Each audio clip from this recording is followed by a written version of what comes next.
कल Brock Lesnar के साथ स्मैकडाउन वाले सेगमेंट में हमने आर-ट्रूथ को, रॉन किलिंग्स को, रॉन सीना बनते हुए देखा। तो अब ये रॉन सीना अपने पिताजी के पास भी पहुंच गए। ये फोटो आर-ट्रूथ ने अपने सोशल मीडिया हैंडल पे पोस्ट करी है, जहां पे वो स्माइल कर रहे हैं। किसके साथ? जॉन सीना के फादर के साथ, जो कि अगर कल के स्मैकडाउन को कंसिडर किया जाए तो आर-ट्रूथ के भी पिताजी हैं। और यहाँ पे वो लिख के भी बता रहे हैं कि रॉन सीना विद हिज डैड, और साथ में वो कह रहे हैं बिग ब्रदर, हम जॉन सीना तुम्हें भी मिस कर रहे हैं। एक मैंने वीडियो देखी ट्विटर पे, जहां पे जितनी बार भी ब्रॉक लेसनर और आर-ट्रूथ सेम फ्रेम में आए हैं ना, हर बार उन्होंने कैरेक्टर ब्रेक करवाया था। एक वो बैक स्टेज ब्रॉल वाला, जब वो ब्रॉक को बोल रहे थे भाई रुक जा। उसके बाद मंडे नाइट रॉ का सेगमेंट, जब रॉयल रंबल होनी थी तो और आर-ट्रूथ को लग रहा था कि पॉल हेमन रॉयल रंबल में उतरने वाले हैं। और फिर उसके बाद अब जब उन्होंने कल स्मैकडाउन में बोला, तो ये तो एक ट्रेजर की तरह ही है, जैसे बोलते भी आर-ट्रूथ को कि ये नेशनल ट्रेजर है, इसको प्रोटेक्ट करके रखना चाहिए। और हर बार आर-ट्रूथ अपने सेगमेंट के साथ, स्पेशली जब वो ब्रॉक लेसनर के साथ होते हैं, उसको प्रूव करके भी दिखाते हैं। Okay, hello chatters, my name is Rohit and you are watching Wrestle Chatter.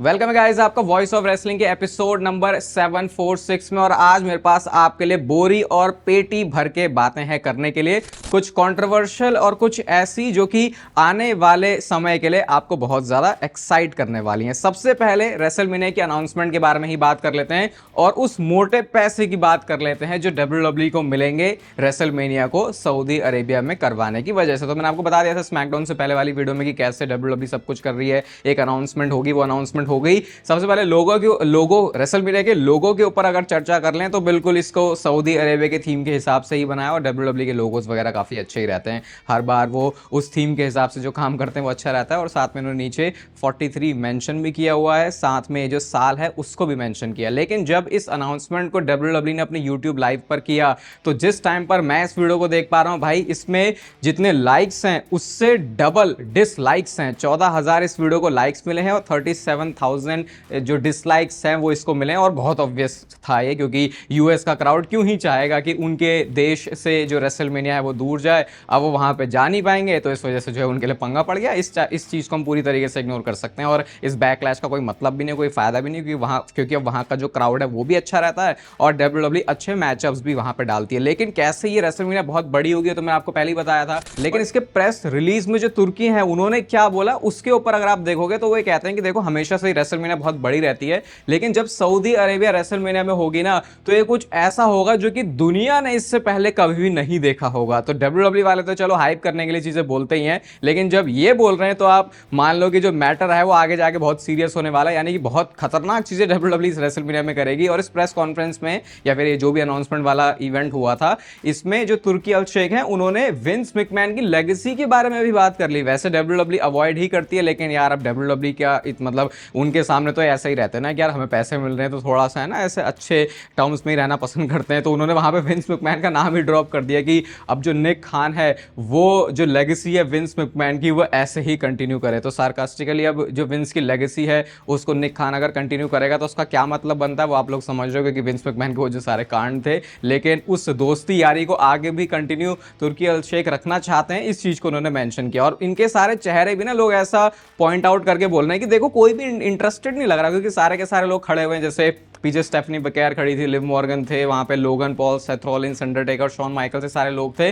तो लोग कह रहे हैं कि ऐसे खुद भी बहुत ज्यादा इंटरेस्ट तो दिखा नहीं रहे, ऐसा लग रहा है कि जैसे इनको पैसे वैसे मिले हैं तो इस वजह से उन्होंने ऐसा कर दिया। लेकिन भाई अब क्या ही करे, बंदा चुपचाप ही तो खड़ा रहेगा ना। तो लोग उस चीज को मुझे लगता है जबरदस्ती निकाल रहे थे। और एक फनी चीज भी सामने आई कि डब्ल्यूडब्ल्यूई रेसलमेनिया तो देने वाली थी सऊदी अरेबिया को, लेकिन वो थोड़ा सा उनको चूना लगाने वाले थे। अब कैसे लगाने वाले थे चूना? जैसे आपको याद होगा मैंने बताया था कि रेसलमेनिया साल में 2 बार होगी, वो अभी भी हो सकती है, वो आगे जाके कुछ भी अब डब्ल्यूडब्ल्यूई अपने हिसाब से कर सकते हैं जैसे उन्हें पैसे कमाने हो। लेकिन इन्होंने रेसलमेनिया की डिमांड करी तो डब्ल्यूडब्ल्यूई ने कहा कि यार यूएस से बाहर रेसलमेनिया ले जाना तो थोड़ा सा रिक्सी काम हो जाएगा हम लोगों के लिए। तो एक काम करते हैं, कुछ रेसलमेनिया ब्रांडेड चीज इनको दे देते हैं, इनको इतना क्या ही समझ में आएगा। लेकिन वहां की जो अथॉरिटी उन्होंने साफ साफ बोला कि भैया हमको एक्चुअल रेसलमेनिया चाहिए, ये नहीं कि तुम रेसलमेनिया के ब्रांड के नाम से कुछ भी हमारे सामने लेके आ जाओ और हम उसको ले लेंगे। तो फिर उसके बाद डब्ल्यूडब्ल्यूई ने अपने जो प्लान्स है उसको उसको चेंज किया। और फाइटफुल ने तो ये भी बताया कि जो रेसल पलूजा अभी अगर आप पूरा रेसल पलूजा का कार्ड देखोगे ना,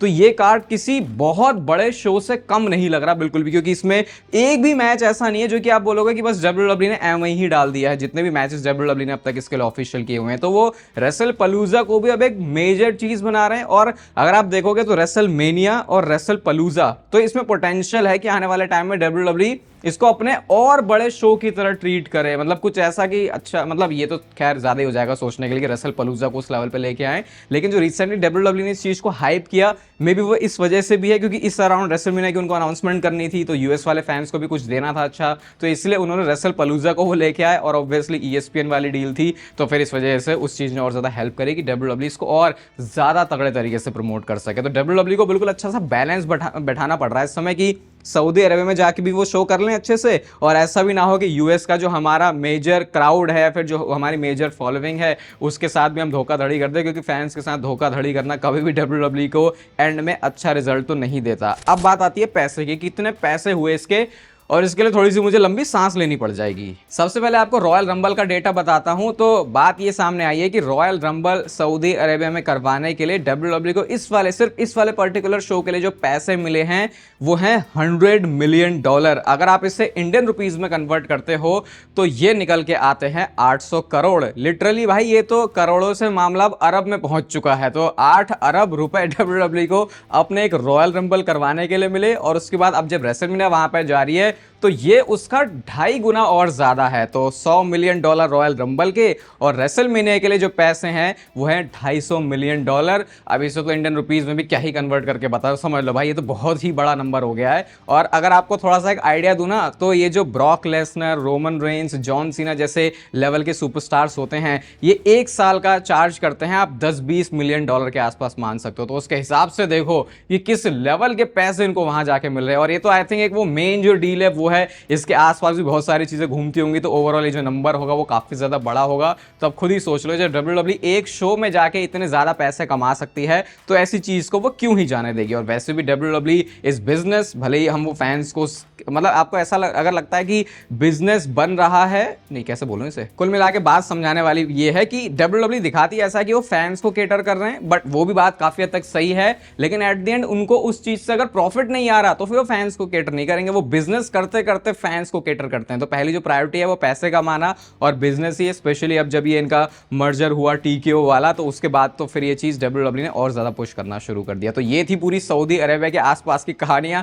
आप बताओ इसके ऊपर आपका क्या ओपिनियन है, लेकिन एक चीज तो क्लियर है कि ये डील बहुत बहुत बहुत बहुत WWE के आगे लंबी ही चलने वाली है। सऊदी अरेबिया के शोज आपको और ज्यादा देखने को मिल जाएंगे, क्योंकि अब WWE ने जिस तरीके से अब जो रिलेशन बना लिए सऊदी अरेबिया के साथ, वो कुछ ऐसे हैं कि हम ज्यादा शोज करेंगे और उसकी वजह से ज्यादा पैसे मिलेंगे, और TKO को ये वाली चीज जो है बहुत ज्यादा पसंद आती है। स्मैकडाउन के बाद WWE का या AAA का जो वर्ल्ड्स कोलाइड हुआ था उसके बारे में भी थोड़ी सी बात कर लेते हैं, क्योंकि यहाँ पे भी कुछ मस्त और इंटरेस्टिंग चीजें हुई है। एक पहले बताया था, व्हाइट सिक्स ने आके जो है AAA टैग टीम चैंपियंस को वहां पे आके डिस्ट्रॉय कर दिया था, चैंपियनशिप उन्होंने रिटेन कर लिया, तो छोटा सा ही था। लेकिन जो फिन बैलर ने अपना वो डिमोनिटो लेके आए थे ना, वो जो जैसे उसका है अपना इगुआना, उसका अपना है ला यस्का, वैसे करके फिन बैलर भी लेके आए थे। इस बार तो वो लिटरली ऐसे नीचे से ऊपर ही आ गया, और ऊपर आया वो ऐसे, मतलब आई थिंक कोई बंदा होगा इसने एप्रन से ऐसे किया और वहां पे जाके ऐसे एक्ट करने लग गया। तो फिन बैलर कह रहा अरे भाई क्या कर रहा है तू यहाँ पे, और उसके बाद फिन बैलर अपने ना टॉप रोप पे चढ़ के उसके कूड़े ग्रास के लिए जाते हैं, और उन्होंने अपने कंधे पे बांध लिया अपने डिमोनिटो को, लेकिन उसी के बल पे जाके नीचे गिरते हैं फिन बैलर। और वो जो ला यस्का है मिस्टर इग्वाना का, उसने आउटसाइड डाइव लगाए उस डिमोनिटो के ऊपर, उसके बाद वो दोनों ही गिर जाते। तो इनकी अपनी पपेट्स की जो है अलग ही कहानी चल रही है। तो एक फन सेगमेंट था। और कल के शो की इस वाली जो सबसे बड़ी हाईलाइट था वो था कि डोमिनिक मिस्टीरियो यहाँ पे बन चुके हैं डबल चैंपियन। JBL ने डोमिनिक मिस्टीरियो की एंट्री पर उनको महात्मा गांधी करके बोला कि भाई ये बंदा पहले जेल में गया महात्मा गांधी की तरह, उसके बाद वापस आया और उसके बाद अब ये दुनिया बदलने निकला है। तो ये बहुत ही अलग टाइप का उनका रेफरेंस था। एंड में जब वो चैंपियनशिप जीत गए ना, तो रे मिस्टीरियो यानी कि डोमिनिक मिस्टीरियो का बाप ही आया उनको चैंपियनशिप पहनाने के लिए। और उसके बाद वहां पे भी जो डोमिनिक मिस्टीरियो है वो काफी ज्यादा डिसरिस्पेक्टफुल थे। तो पिछले बार के अगर वर्ल्ड कोलाइड से कंपेयर करो तो ऐसा नहीं था कि इस बार WWE ने कोई कोई बहुत ज़्यादा इसके ऊपर ध्यान दिया, मतलब ध्यान तो दिया ऑब्वियसली, लेकिन जैसे वहाँ पर उन्होंने मूवमेंट्स बना दिए थे कि जैसे ओमोस आ गया था, माइक्रोमैन आ गया था, तो वो मूवमेंट्स के हिसाब से कम था। लेकिन रेसलिंग मैचेस ओवरऑल अगर आप पूरे क्राउड, आप तो इसे वैसे जाके देख भी सकते हो, तो अवेलेबल भी WWE कर ही देती है, तो उस हिसाब से ये शो जो है काफ़ी कंसिस्टेंट लेवल पे डिलीवर करते हैं। एंद्रादे के बारे में भाई कुछ बहुत ही कंट्रोवर्शियल चीज़ें हुई हैं। क्या है मामला अभी तक पूरा समझ में नहीं आ रहा। तो क्या पता चला हमको कल कि एंद्रादे अब WWE के साथ नहीं है, तो उसके बाद लोगों को लगा भाई क्या WWE ने फिर से एंद्रादे को रिलीज कर दिया, क्योंकि अभी तो आए हुए इनको दोबारा इतना टाइम हुआ भी नहीं था और WWE इनको बुक तो कर रही थी सही तरीके से। लेकिन फिर ये पता चला कि ये वाला जो डिसीजन है वो कोई म्यूचुअल तो था ही नहीं, मतलब एंद्रादे ने रिस्पॉन्ड करना ही WWE को बंद कर दिया था, जिसके बाद WWE के पास कोई ऑप्शन बचा नहीं और फिर उसके बाद उनको जो है उनके कॉन्ट्रैक्ट से निकालना ही पड़ा। अभी एग्जैक्ट सिचुएशन पता नहीं चली है कि ऐसा क्यों था और फिर क्या था, लेकिन अभी जितना मुझे याद आ रहा था कि ये तो टैग टीम बना रहे थे रे फिनिक्स के साथ और उसके बाद कुछ इन्होंने मैचेस इनको मिले भी थे। बुकिंग ये तो नहीं बोलूंगा कि WWE की बेकार थी, ऐसा भी नहीं बोलेंगे कि बहुत अच्छी थी, लेकिन इसको एवरेज लेवल पे अगर आप देखोगे एंद्रादे को बुक कर रहे थे, तो एग्जैक्ट वो क्या रीजन है जिसकी वजह से ऐसा हुआ वो तो खैर अभी आने वाले कुछ दिनों में पता चलेगा। बट कुछ तो मामला यहाँ पे कॉन्ट्रोवर्शियल है। अगर एंद्रादे किसी एक पॉडकास्ट में आके अच्छे से बातें बताएं तो शायद वहां पे फिर हमको थोड़ी और क्लैरिटी इसके बारे में मिल सकती है। रेसलपलूजा के बारे में भी बात कर लेते, अब तो भाई ये अगले ही जो वीकेंड है उसमें होने वाला है।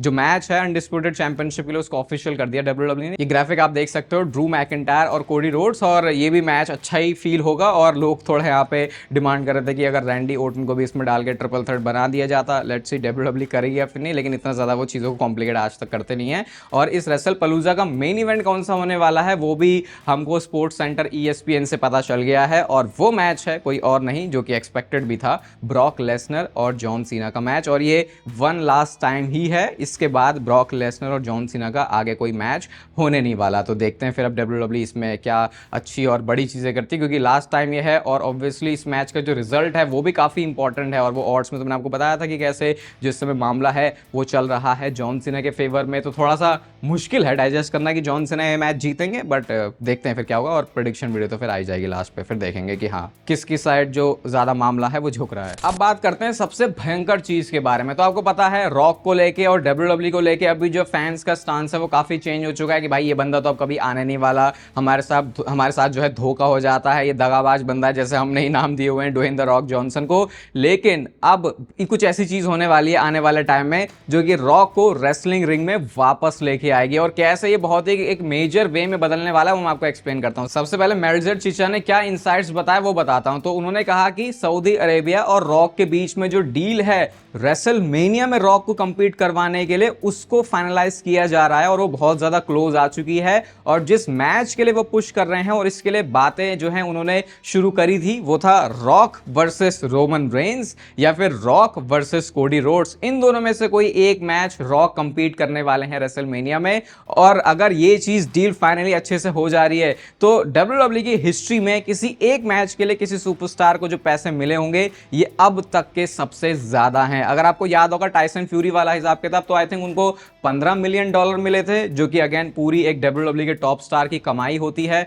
और ये भी 100 करोड़ से ऊपर का मामला जाता है, और कुछ साल पहले की बात थी। और ये बंदा रॉक है और अब जमाना चेंज हो चुका है और अब पैसे थोड़े और ज्यादा देने पड़ते हैं। तो सोचो किस लेवल के पैसे रॉक को ऑफर किए जा सकते हैं। और जो एक ही फैन की ही थियरी है, और इस फैन का कहना यह है कि जैसे हमको लग रहा था ना कि रेसलमेनिया 41 में रॉक आने वाले हैं, लेकिन वो प्लान चेंज क्यों हुआ? पॉसिबली वो प्लान इसीलिए चेंज हुआ क्योंकि रॉक का मैच रेसलमेनिया में जब होगा तो वो सऊदी अरेबिया की सरजमी पर होना चाहिए, ऐसा पॉसिबली उनका आइडिया होगा। इसीलिए वो जो प्लान्स है वो चेंज हुए। इसीलिए रोमन रेंस और रॉक का जो बड़ा मैच है इसको सऊदी अरेबिया की रेसलमेनिया के लिए सेव किया जा रहा है। और इसीलिए इतने सारे हमने पिवट देखे कि कभी लगता है मैच होगा, कभी लगता है मैच नहीं होगा, कभी ऐसा कभी वैसा। वो सारा इसीलिए क्योंकि रॉक और रोमन रेंस का मैच या फिर रॉक और कोडी रोड्स का मैच, हाईली लाइकली तो वैसे रॉक वर्सेस रोमन रेंस ही है, वो होगा सऊदी अरेबिया की रेसलमेनिया के लिए। थोड़ा आपको इंतजार करना पड़ेगा, थोड़ी और चीजें कंफर्मेशन का हमें वेट करना पड़ेगा। लेकिन अब जो प्लान है वो तो ऐसे लग रहा है कि सऊदी अरेबिया वाले जब कोई बहुत बड़ा शो करते हैं और सबसे बड़े सुपरस्टार्स को लेके आना चाहते हैं,